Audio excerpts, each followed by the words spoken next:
Bien, a continuación les voy a mostrar otro tipo de influencias que he tenido, que, bueno, básicamente, como dije en un momento, fueron de tipo genético. Voy a comenzar a mostrarles estos dibujos que hacía mi abuelo. Mi abuelo era constructor, maestro mayor de obras. Este es un dibujo que él hizo mientras estudiaba, fechado en 1924.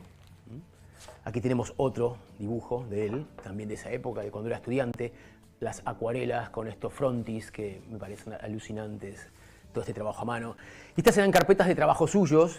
Él era constructor, trabajaba en el Ministerio de Obras Públicas durante un tiempo. Fíjense, esto es parte del plano de un cartel que él hacía con las letras. Aquí tenemos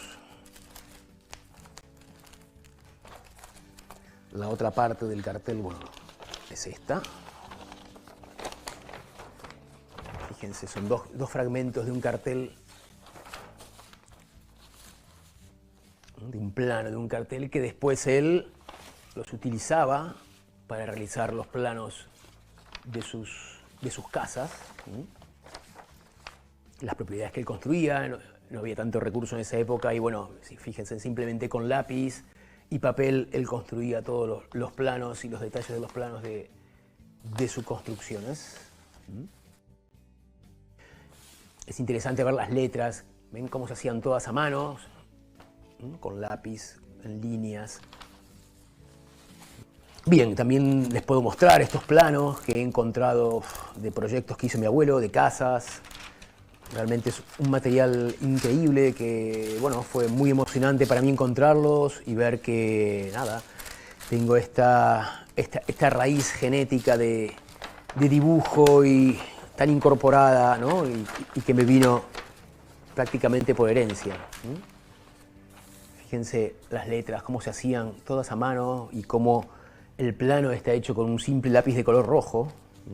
Bueno, realmente fue muy emotivo saber que todo este trabajo era parte de mi familia.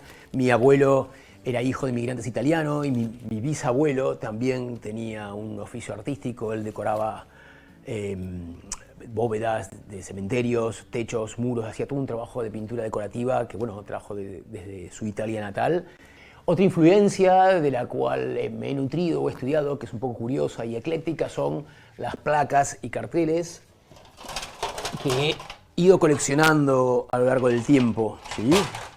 Estas, bueno, son placas que he ido recolectando, placas de auto, de aquí, de diferentes lugares del mundo, que siempre me dio curiosidad coleccionar. De hecho, repintar algunas placas para gente que tenía su auto y se despintaba la chapa fue uno de mis primeros trabajos como letrista, ¿sí? Yo solía repintarles los números a los autos a las placas que se le consumía la pintura. También, bueno, hay placas que he sustraído de diferentes ciudades del mundo. No se debe hacer eso, pero bueno, esta es de París, esmaltada. Es muy interesante la placa esmaltada porque, bueno, eran señales que transmitían mensajes, eran signos que prácticamente eran indestructibles porque se hacían con este fondo de pintura vitrificable que se horneaba y con estas letras que se plasmaban todas con moldes, como una especie de molde o serigrafiadas que después también iban horneadas. Estos eran los carteles del teléfono público de aquí, típicos de Buenos Aires. Esta la traje de China, no sé si tiene algo referente a los bomberos, no me acuerdo de dónde la saqué.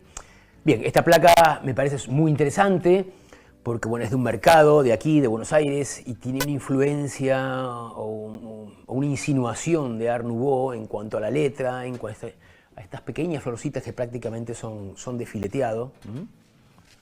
Y por último, bueno, esta otra placa que es de una calle de Sofía, que la he traído de la capital de Bulgaria y está escrita en cirílico. Ahora les voy a contar un poco relacionado al tema de los viajes, porque estas placas vienen de diferentes lugares del mundo.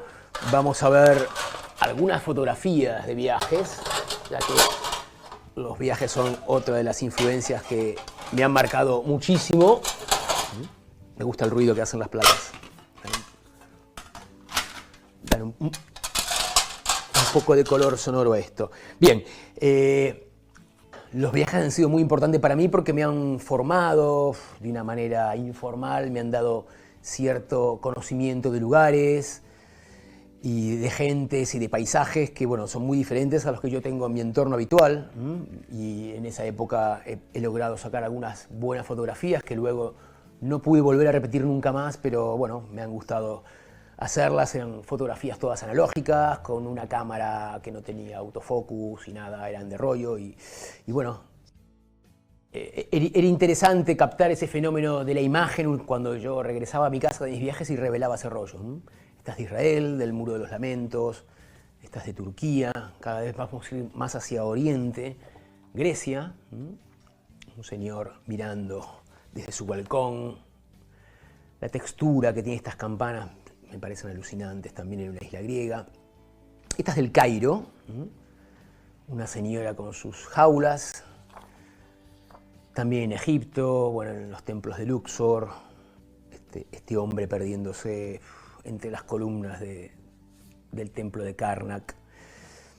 Bueno, gentes, es muy difícil para mí fotografiar gentes, pero he logrado obtener imágenes de esta gente en Nepal, perdidos en las montañas. Estos niños que prácticamente no tenían nada y jugaban con una gallina y se sorprendían al ver que, bueno, yo tenía papel y lápiz para dibujar y quedaban como extasiados. El Taj Mahal. Esto eran los templos, son los templos eróticos de Khajuraho. Yo por esta imagen, cuando estudiaba artes, digamos, me moví a ver el lugar in situ y me hice todo ese viaje hasta el medio de la India para poder presenciar estos templos de arenisca, todos tallados con imágenes eróticas. Digamos que todas estas imágenes o estos viajes me han influenciado también por el hecho de que me han hecho valorar el lugar donde estoy, la cultura, todo lo que tengo, la riqueza que tengo al abrir una canilla y tener agua caliente, al poder comer. Bueno, me parece que no es algo menor a la hora de ver todas estas diferencias que existen en el mundo y en la gente.